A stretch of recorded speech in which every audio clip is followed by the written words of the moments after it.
रही नाए सचाई साफ़त में बस सवन में को सचो आ। रही नाए सचाई साफ़त में बस सवन में को सचो आ। वया घणा विकामी वरेरन वट वञी को बाक़ी बचो आ। जिनके खिलाफ़ कई कालम तुंहिंजा अख़बारनि में रोज़ छपंदा हुया। जिनके खिलाफ़ कई कालम तुंहिंजा अख़बारनि में रोज़ छपंदा हुया। अॼु तंहिंसां गॾु तुंहिंजी सेल्फी ॾिठमि, तुंहिंजे मुंहं ते लॻल एल्फी ॾिठमि थी पक मूंखे मिलियो माल अथई तो कयो मूं पंहिंजो अच्छो आ। रही नाए सचाई साफ़त में बसि सवन में को सचो आ। वया घणा विकामी वरेरनि वटि वञी को बाक़ी बचो आ। ग़रीबनि जा वञनि घर सड़ी साफ़ ई सची ख़बर न हलाइनि था।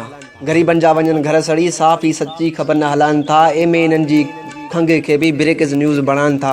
चमचा खोरियूं करे अहिड़ियूं पंहिंजो पाण खे पाण वणाइनि था। अड़े तुंहिंजे शहर में केॾा कहर पिया थियनि, को कालम न तुंहिंजो छपियो आहे थी पक मूंखे मिलियो माल अथई तो कयो मूं पंहिंजो अच्छो आहे। रही नाए सचाई साफ़त में बसि सवन में को सचो आहे। भया घणा विकामी वरेरनि वटि वञी को बाक़ी बचो आहे। तोखे सच जो आहे हलफ ॾिनल पोइ बि कलम खणी थो कूड़ लिखी। तोखे सच जो आहे हलफ ॾिनल पोइ बि कलम खणी थो कूड़ लिखी। तूं राति खे थो ॾींहुं लिखी, तूं माक खे थो मींहुं लिखी। चइबो माल मिलियो अथई गंज माशूक तरे गिदड़ खे थो शींहुं लिखी। चइबो माल मिलियो अथई गंज माशूक तरे गिदड़ खे थो शींहुं लिखी। अॻे तव्हां ॾाढो अबरो तूं माशराण बुत बि तुंहिंजो मतो आहे थी पक मूंखे मिलियो माल अथई तो कयो मूं पंहिंजो अच्छो आहे। रही नाए सचाई साफ़त में बसि सवन में को सचो आहे। वया घणा विकामी वरेरनि वटि वञी को बाक़ी बचो आहे। वाह वाह साईं वाह।